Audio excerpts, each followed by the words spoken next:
നമസ്കാരം. ജനഹിതം 2024 12-ാം ഭാഗത്തേക്ക് സ്വാഗതം. ഈ ചാനൽ ഇനിയും സബ്സ്ക്രൈബ് ചെയ്യാത്തവർ ദയവായി സബ്സ്ക്രൈബ് ചെയ്യുക. നിങ്ങളുടെ അഭിപ്രായങ്ങളും നിർദ്ദേശങ്ങളും കമൻറ്റ് ബോക്സിൽ രേഖപ്പെടുത്തുക. ഈ വീഡിയോ ദയവായി ഷെയർ ചെയ്യുക. ഇടുക്കി പാർലമെൻറ്റ് മണ്ഡലത്തെക്കുറിച്ചാണ് ഈ വീഡിയോയിൽ സംസാരിക്കുന്നത്. മൂവാറ്റുപുഴ, കോതമംഗലം, ദേവികുളം, ഉടുമ്പൻചോല, തൊടുപുഴ, ഇടുക്കി, പീരുമേട് തുടങ്ങി 7 നിയമസഭാ മണ്ഡലങ്ങൾ ചേർന്നതാണ് ഇടുക്കി ലോക്സഭാ മണ്ഡലം. ഇതിൽ ഓരോ നിയമസഭാ മണ്ഡലങ്ങളിലെയും വോട്ടർമാരുമായി ഞങ്ങൾ വിജയ സാധ്യതകൾ ചർച്ച ചെയ്യുകയുണ്ടായി. ആദ്യമായി മൂവാറ്റുപുഴ നിയമസഭാ മണ്ഡലം പരിശോധിക്കാം. മൂവാറ്റുപുഴ നിയമസഭാ മണ്ഡലത്തിൽ BJPക്ക് അനുകൂലമായി 12% പേർ സംസാരിച്ചപ്പോൾ UDFന് അനുകൂലമായി 43% പേരും LDFന് അനുകൂലമായി 41% പേരും പ്രതികരിച്ചു. അതായത് BJPക്ക് 17,200 വോട്ടുകളും UDFന് 61,634 വോട്ടുകളും LDFന് 58,768 വോട്ടുകളും ലഭിക്കാം.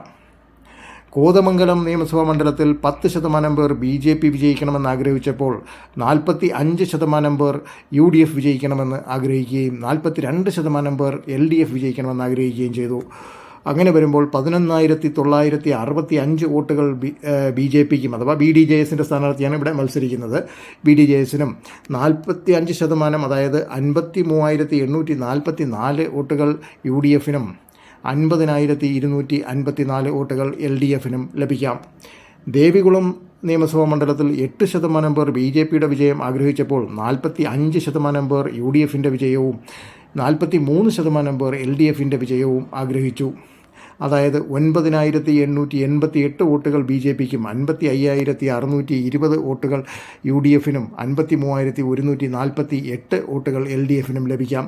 ഉടുമ്പൻചോല നിയമസഭാ മണ്ഡലത്തിൽ 12% പേർ BJPയുടെ വിജയം ആഗ്രഹിച്ചപ്പോൾ 36% പേർ UDFൻ്റെ വിജയവും 48% പേർ LDFൻ്റെ വിജയവും ആഗ്രഹിച്ചു.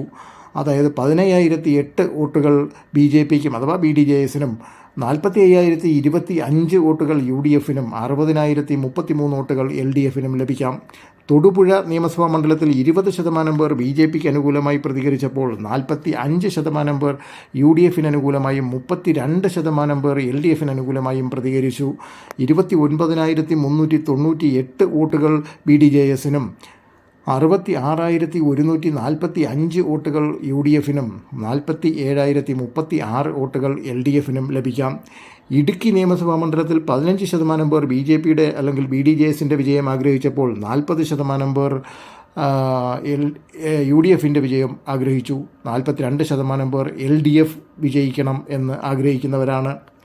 20,724 വോട്ടുകൾ BDJSനും 55,265 വോട്ടുകൾ UDFനും 58,028 വോട്ടുകൾ LDFനും ലഭിക്കാം.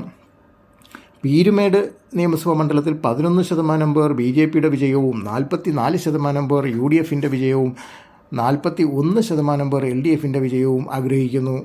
14,384 വോട്ടുകൾ BJPക്ക് അഥവാ BDJSനും 57,536 വോട്ടുകൾ UDFനും 53,613 വോട്ടുകൾ LDFനും ലഭിക്കാം.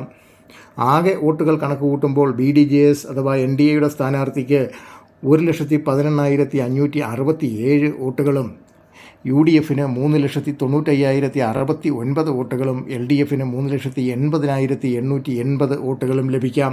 ഇവിടുത്തെ പ്രബല സ്ഥാനാർത്ഥികൾ കോൺഗ്രസ് സ്ഥാനാർത്ഥിയായി അഥവാ UDF സ്ഥാനാർത്ഥിയായി മത്സരിക്കുന്ന ശ്രീ ഡീൻ കുര്യാക്കോസാണ്. CPM സ്ഥാനാർത്ഥിയായി മത്സരിക്കുന്നത് അഥവാ LDF സ്ഥാനാർത്ഥിയായി മത്സരിക്കുന്നത് ശ്രീ ജോയ്സ് ജോർജാണ്. BDJSൻ്റെ അഥവാ NDAയുടെ സ്ഥാനാർത്ഥിയായി ശ്രീമതി സംഗീത വിശ്വനാഥ്. ഓരോരുത്തരുടെയും ആകെ വോട്ടുകൾ പരിശോധിച്ചാൽ കോൺഗ്രസിൻ്റെ അഥവാ UDFൻ്റെ ശ്രീ ഡീൻ കുര്യാക്കോസിന് 3,95,069 വോട്ടുകൾ ലഭിക്കാം.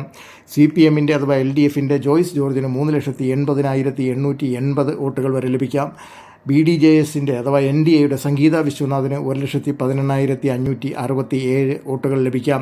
ഈ കണക്കുകൾ വെച്ച് നോക്കുമ്പോൾ 14,189 വോട്ടുകളുടെ ഭൂരിപക്ഷത്തിൽ ശ്രീ ഡീൻ കുര്യാക്കോസ്, അതായത് UDF സ്ഥാനാർത്ഥിയായി മത്സരിക്കുന്ന കോൺഗ്രസിൻ്റെ ഡീൻ കുര്യാക്കോസ് വിജയിക്കാനാണ് സാധ്യത.